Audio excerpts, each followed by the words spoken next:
If you looked at a map of the United States in the early 1850s, the center of the continent was a massive, seemingly empty void. Stretching from the borders of Iowa and Missouri all the way to the jagged peaks of the Rocky Mountains, there was an ocean of grass. To the white politicians in Washington, D.C., this was the unorganized territory. For decades, it had been considered a permanent Indian reserve, a place where the indigenous tribes of the East had been forcibly relocated, a place that white American settlers were supposed to leave alone forever. There were no white towns, there were no railroads, there were no official state governments. And, most importantly, according to the sacred political agreements of the United States Congress, there was absolutely, unequivocally, no slavery. Since the year 1820, this land had been protected by the Missouri Compromise. The Missouri Compromise was not just a law.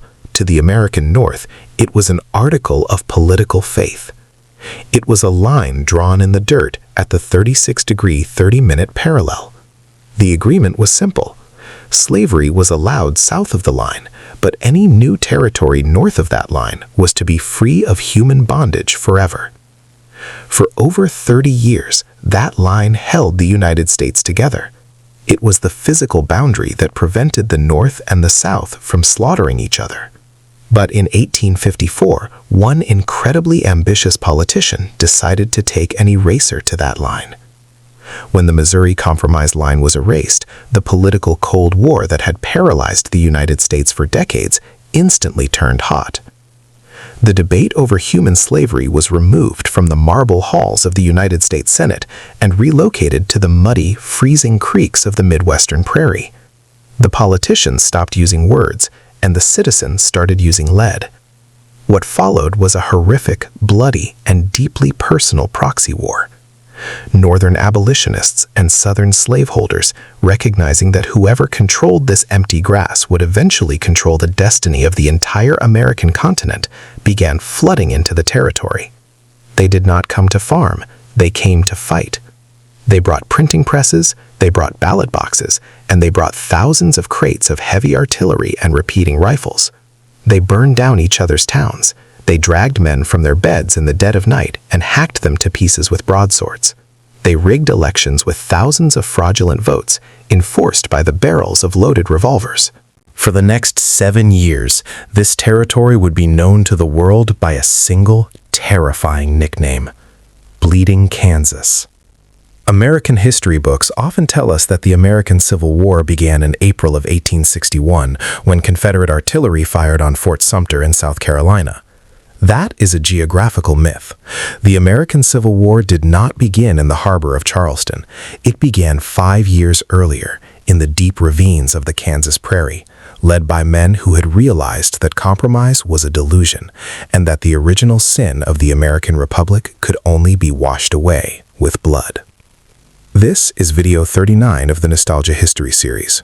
Welcome to the frontier. Welcome to the point of no return. To understand why Bleeding Kansas happened, you have to understand that it was never supposed to happen at all. Nobody woke up in 1854 and decided they wanted to start a civil war over prairie grass. The blood that soaked the soil of Kansas was spilled because of a train. In the early 1850s, the United States was experiencing an industrial revolution. Following the massive territorial conquests of the Mexican-American War and the explosion of the California gold rush, the United States was suddenly a transcontinental empire, but it was an empire divided by millions of square miles of unforgiving wilderness. If you wanted to get from New York to San Francisco, you had to spend months on a dangerous wagon trail or sail all the way around the tip of South America. The nation desperately needed a transcontinental railroad to bind the two coasts together. Enter Senator Stephen A. Douglas of Illinois, the Little Giant. We met Douglas in the previous episode. He was the brilliant, ruthless political operator who had miraculously engineered the Compromise of 1850, saving the Union from an early collapse. By 1853, Douglas was arguably the most powerful politician in the country, and he harbored a burning, all-consuming ambition to become the President of the United States.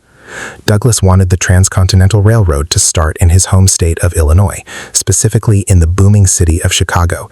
It would make his state the economic center of the universe, and it would practically guarantee his election to the presidency. But there was a massive geographical problem. You cannot build a federally funded transcontinental railroad through unorganized wilderness. Before the surveyors could map the routes, before the Irish immigrants could lay the iron tracks, the land had to be officially surveyed, sold, and organized into federal territories with official governments and laws. Douglas needed to organize the vast Nebraska territory, so he drafted a bill to do exactly that. But when Douglas brought his bill to the United States Senate, he hit a massive, impenetrable political brick wall: the Southern senators. The South wanted the Transcontinental Railroad to start in New Orleans or Memphis, not Chicago. They had absolutely zero interest in helping Stephen A. Douglas build a northern railroad that would enrich a northern state. Furthermore, because the Nebraska Territory was located entirely north of the sacred 36 degrees 30-minute Missouri Compromise line, any new states carved out of this territory would eventually become free states. The South was already terrified of being outnumbered in the Senate. They were not going to willingly vote to create 2 or 3 new free states that would permanently destroy their political power. The Southern senators delivered an ultimatum to Stephen A. Douglas. "We will block your railroad forever unless you give us something in return. We want the Missouri Compromise repealed. We want the right to take our enslaved property into the new territories." Douglas faced a catastrophic choice. He could abandon his railroad, abandon his home state's economic future, and likely abandon his dreams of the presidency. Or he could give the South what they wanted, repeal the Missouri Compromise, and unleash a political hurricane. Douglas chose the hurricane. In 1854, Douglas introduced the Kansas-Nebraska Act. To make the repeal of the Missouri Compromise palatable to the North, Douglas packaged it in a deeply American, highly democratic-sounding philosophy. He called it popular sovereignty. Douglas argued that the federal government shouldn't be dictating where slavery could and could not go. He argued that it should be left up to the local voters. The people who actually moved to Kansas and Nebraska should be allowed to hold an election and vote on whether their state would be free or slave. It sounded like pure democracy. Let the people decide. Douglas knew it would cause a stir. He famously told a friend that the Kansas-Nebraska Act would raise a hell of a storm. But Douglas completely underestimated the scale of the storm. He thought it would be a brief political squabble. He fundamentally failed to understand that the North viewed the Missouri Compromise not as a piece of standard legislation, but as a sacred, untouchable covenant. When the Kansas-Nebraska Act passed in May of 1854, the northern states absolutely exploded in a paroxysm of rage. To the north, this was the ultimate proof of the slave power conspiracy. They believed that Southern slaveholders had completely hijacked the federal government and were now intent on forcing human bondage into every single corner of the American continent. Stephen A. Douglas, who had been hailed as a savior just 4 years earlier, became the most hated man in the North. He later joked, grimly, that he could have traveled by the light of his own burning effigies from Chicago all the way to Washington, D.C. But the anger in the North quickly shifted from political protests into cold, hard, terrifying action. Because Stephen A. Douglas had left the fate of Kansas up to a popular vote, the math was simple. Whichever side could pack the most warm bodies into the territory before Election Day would control the destiny of the state. The starting gun had been fired. The race to Kansas had begun. The Kansas-Nebraska Act officially divided the unorganized land into 2 territories, Nebraska in the north and Kansas in the south. Everyone immediately assumed that Nebraska, being so far north and bordering the free state of Iowa, would inevitably become a free state. The true battleground, the prize that both sides recognized would determine the balance of power in the United States, was Kansas. Kansas shared a massive, porous eastern border with the slave state of Missouri, and the pro-slavery politicians of Missouri were absolutely determined that Kansas would become a slave state by any means necessary. The Southern strategy was geographically simple. Missouri was right next door. Southern politicians and wealthy plantation owners organized thousands of heavily armed, fiercely pro-slavery Missourians. They were promised cheap land and political power if they crossed the border. The Northern press quickly gave these men a nickname that would go down in infamy: the Border Ruffians. The Border Ruffians were not genteel Southern aristocrats. They were rough, hardened frontiersmen, armed to the teeth with revolvers, bowie knives, and shotguns. They were driven by a virulent hatred of Northern abolitionists, whom they viewed as weak, hypocritical, religious fanatics trying to destroy their way of life. The Border Ruffians crossed the Missouri River and established a string of pro-slavery towns along the border, most notably the town of Lecompton, which would become the heavily fortified capital of the pro-slavery faction. But the North was not going to simply surrender the territory. While the South had the advantage of geographical proximity, the North had the advantage of massive industrial wealth and deep religious fervor. In Massachusetts, a wealthy industrialist named Eli Thayer organized the New England Emigrant Aid Company. This was a massive, heavily funded operation explicitly designed to pack Kansas with anti-slavery voters. The company raised massive amounts of money to subsidize the travel costs of Northern families willing to uproot their lives and move to the Kansas Prairie. They built steamships, bought train tickets, and purchased massive printing presses to spread their propaganda. The Northern immigrants, known as the Free Staters, were a very different demographic from the Border Ruffians. Many were deeply religious, highly educated professionals, teachers, and farmers who viewed their migration not just as a land grab, but as a holy crusade to stop the spread of satanic evil. The Free Staters established their own settlements slightly further inland, founding the towns of Topeka and, most famously, Lawrence, Kansas. Lawrence became the beating heart of the anti-slavery movement, heavily funded by East Coast abolitionists. By early 1855, there were two distinct, heavily armed, completely hostile populations living within a few dozen miles of each other in the Kansas Territory. And then, it was time to hold the first territorial elections. Stephen A. Douglas's popular sovereignty was about to be put to the test. It was a spectacular, catastrophic failure. On Election Day in March 1855, the pro-slavery forces executed a massive, coordinated invasion of the democratic process.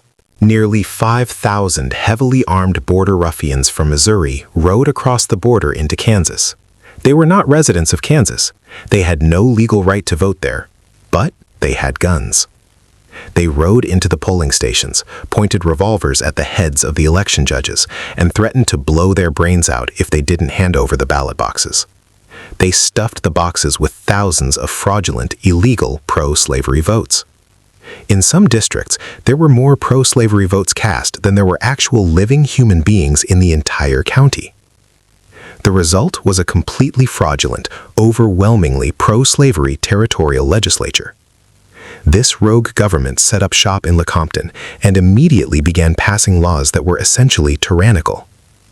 They passed a law stating that merely speaking out against the institution of slavery was a felony punishable by 2 years of hard labor in prison.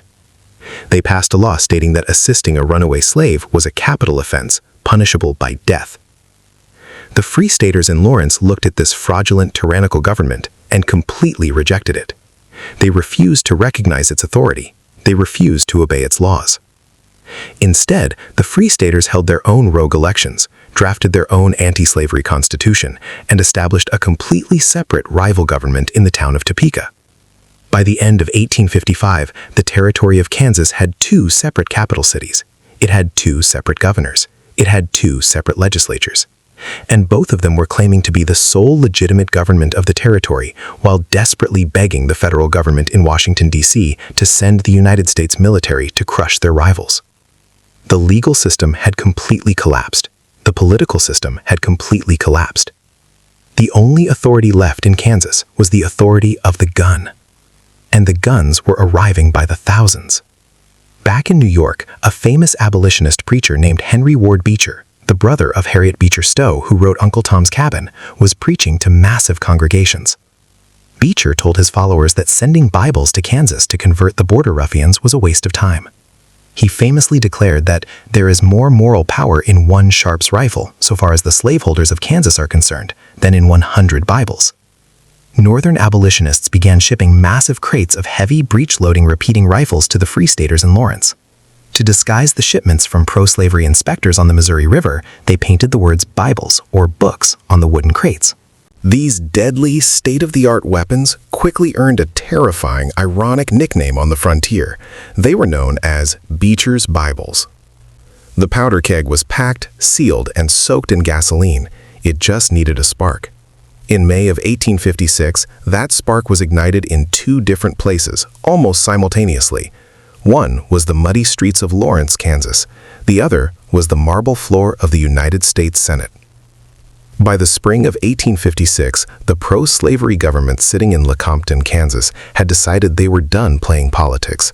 They had the laws, they had the guns, and they had the backing of the pro-slavery President of the United States, Franklin Pierce, who had officially declared the anti-slavery Free State government in Topeka to be in a state of open, treasonous rebellion. The pro-slavery forces decided it was time to cut the head off the anti-slavery snake, and that head was the town of Lawrence. Lawrence was the wealthy, booming epicenter of the Northern abolitionist movement in Kansas. It was heavily fortified, fiercely independent, and home to two massive printing presses that constantly churned out anti-slavery newspapers. On May 21, 1856, a pro-slavery sheriff named Samuel Jones gathered a massive posse of nearly 800 border ruffians from Missouri. They marched across the prairie and surrounded the town of Lawrence. They didn't just bring rifles, they dragged heavy artillery cannons with them and pointed them directly at the center of town. Sheriff Jones rode into town and demanded the immediate surrender of the Free State leaders and the surrender of all weapons. The leaders of Lawrence made a calculated, desperate decision. They decided not to fight back. They believed that if they fired on a legally appointed sheriff, even a corrupt, fraudulent one, they would be labeled traitors to the federal government. They chose to submit, hoping the posse would simply arrest a few men and leave. They were catastrophically wrong. Once the border ruffians realized the town was not going to resist, they unleashed absolute havoc. The posse swarmed the streets. Their first target was the truth. They broke into the offices of the two anti-slavery newspapers, smashed the expensive printing presses to pieces with sledgehammers, and threw the heavy lead type into the Kansas River so that it could never be used to print an abolitionist word again. Then, they turned their cannons on the Free State Hotel. They fired dozens of artillery shells directly into the building, attempting to blow it to pieces. When the heavy stone walls refused to collapse, the border ruffians simply set the entire building on fire. They looted the homes, robbed the stores, drank the town dry of whiskey, and rode away cheering. The sacking of Lawrence was a massive, humiliating defeat for the North. The Free Staters had chosen pacifism, and their town had been burned to the ground as a result. When the telegraph wires flashed the news back to the East Coast, the Northern public was horrified. The Southern public celebrated it as a glorious victory against radical fanatics. But the smoke from the burning hotel in Kansas had not even cleared when an event of even greater, more intimate violence occurred. And this violence didn't happen in a muddy frontier town. It happened on the floor of the United States Senate. Just 2 days before the sacking of Lawrence, Senator Charles Sumner of Massachusetts stood up in the United States Senate to deliver a speech. Charles Sumner was a brilliant, highly educated, fiercely uncompromising Northern abolitionist. He viewed the institution of slavery not as a political disagreement, but as an absolute satanic evil.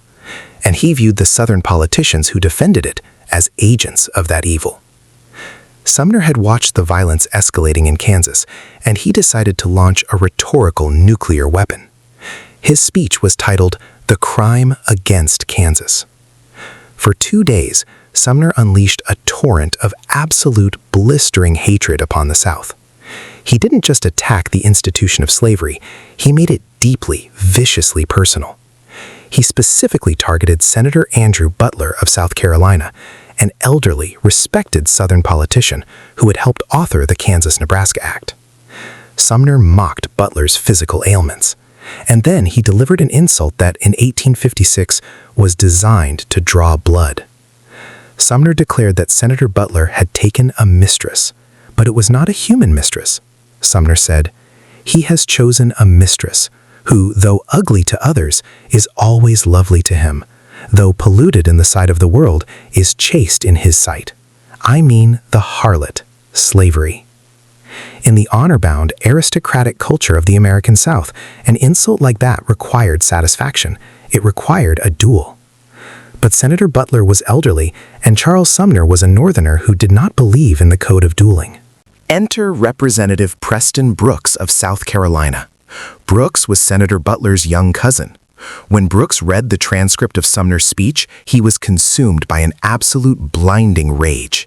He decided that Charles Sumner was not a gentleman and therefore did not deserve the honor of a duel. He decided that Sumner deserved to be beaten like a disobedient dog. On the afternoon of May 22, 1856, the Senate had adjourned for the day. Charles Sumner was sitting at his heavy wooden desk, which was bolted to the floor, quietly stamping his mail. Preston Brooks walked into the chamber. He approached Sumner's desk. Brooks said, "Mr. Sumner, I have read your speech twice over carefully. It is a libel on South Carolina and Mr. Butler, who is a relative of mine."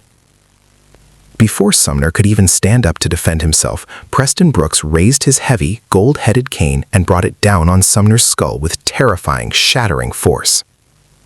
The beating was absolutely savage. Brooks struck Sumner again and again and again. Sumner, trapped behind his bolted desk, blinded by his own blood, panicked. With an enormous surge of adrenaline, he ripped the heavy wooden desk completely out of the floorboards in an attempt to escape, but he collapsed in the aisle. Brooks followed him, continuing to beat the unconscious senator until the heavy wooden cane actually shattered into pieces in his hands. Only then did other senators manage to pull Brooks away. Charles Sumner lay on the floor of the United States Senate in a pool of his own blood, nearly beaten to death. The sacking of Lawrence and the caning of Charles Sumner happened within 3 days of each other. Together, they shattered the psychological unity of the United States forever. In the North, the caning was viewed as absolute proof of Southern barbarity. They argued that the South could no longer debate with words, so they had resorted to the violence of the slave driver's whip on the floor of Congress. Hundreds of thousands of moderate Northerners who had never cared about abolition were instantly radicalized. Charles Sumner's empty Senate chair sat vacant for 3 years as he recovered, serving as a bleeding monument to Northern anger. But the reaction in the South was even more terrifying. The South celebrated Preston Brooks as a national hero. He was not expelled from Congress. He resigned, returned to South Carolina, and was immediately unanimously reelected. Southern citizens mailed him hundreds of replacement canes. One cane was famously engraved with the words, "Hit him again." The political middle ground was officially dead. The two halves of the country no longer shared a common morality, a common press, or a common reality. And out in the muddy territory of Kansas, a man heard the news of the sacking of Lawrence and the caning of Charles Sumner. And he decided that if the South wanted a war of blood, he was going to give it to them. His name was John Brown. To understand the American Civil War, you have to understand John Brown. Before 1856, the abolitionist movement in the North was largely dominated by pacifists. Men like William Lloyd Garrison believed that slavery could be ended through moral persuasion, through speeches, newspapers, and political voting. They abhorred violence. John Brown looked at the pacifists, looked at the millions of human beings chained in southern fields, and concluded that pacifism was a coward's delusion. John Brown was a fierce, uncompromising Calvinist. He believed in a wrathful, violent, Old Testament God. Brown believed with every fiber of his being that he was the personal instrument of that God. He believed he had been divinely chosen to destroy the institution of slavery, and he believed that the only way to destroy it was to wash the sins of the nation away with blood. He famously declared, "These men are all talk. What we need is action. Action." When Brown heard about the sacking of Lawrence, he was furious. When he heard about the caning of Charles Sumner, he snapped. He gathered his sons, who had followed him to Kansas, and he declared that it was time to strike terror into the hearts of the pro-slavery border ruffians. He was going to show them that abolitionists could spill blood too. On the dark, moonless night of May 24, 1856, John Brown, 4 of his sons, and 2 other followers marched toward a small pro-slavery settlement along Pottawatomie Creek in Kansas. They did not bring rifles. Rifles were loud, and they could miss in the dark. They brought massive, heavy, razor-sharp artillery broadswords. Brown and his men approached the cabin of James Doyle, a pro-slavery settler from Tennessee. They knocked on the door, dragged Doyle and his two oldest sons out of their beds and into the dark woods, ignoring the screams of Doyle's wife. A short distance from the cabin, John Brown gave the order. His sons raised the broadswords and literally hacked the three men to pieces in the dirt. John Brown himself walked up to James Doyle and shot him in the head with a revolver to ensure he was dead. They didn't stop. They moved to two other cabins along the creek, dragging two more pro-slavery men into the darkness. They split their skulls open with the swords and mutilated the bodies, leaving them in the mud as a terrifying, bloody warning to anyone who supported the expansion of slavery. 5 men were butchered that night. It became known as the Pottawatomie Massacre. When the sun rose and the mutilated bodies were discovered, the territory of Kansas completely exploded. The massacre at Pottawatomie Creek completely changed the nature of the conflict. Up until this point, the violence had been mostly intimidation, property damage, and the occasional shootout. John Brown had introduced the horrifying reality of premeditated, intimate political murder. The pro-slavery forces were absolutely terrified, but that terror instantly morphed into a thirst for revenge. If abolitionists were willing to drag men from their beds and hack them to pieces, then the border ruffians were going to wage a war of total annihilation. Bleeding Kansas descended into an absolute unmitigated guerrilla war. For the next 3 months, there was no law. Roving bands of heavily armed men, both pro-slavery and anti-slavery, roamed the prairie. They ambushed supply trains. They burned down farms. They engaged in pitched, deadly battles at places like Blackjack and Pottawatomie.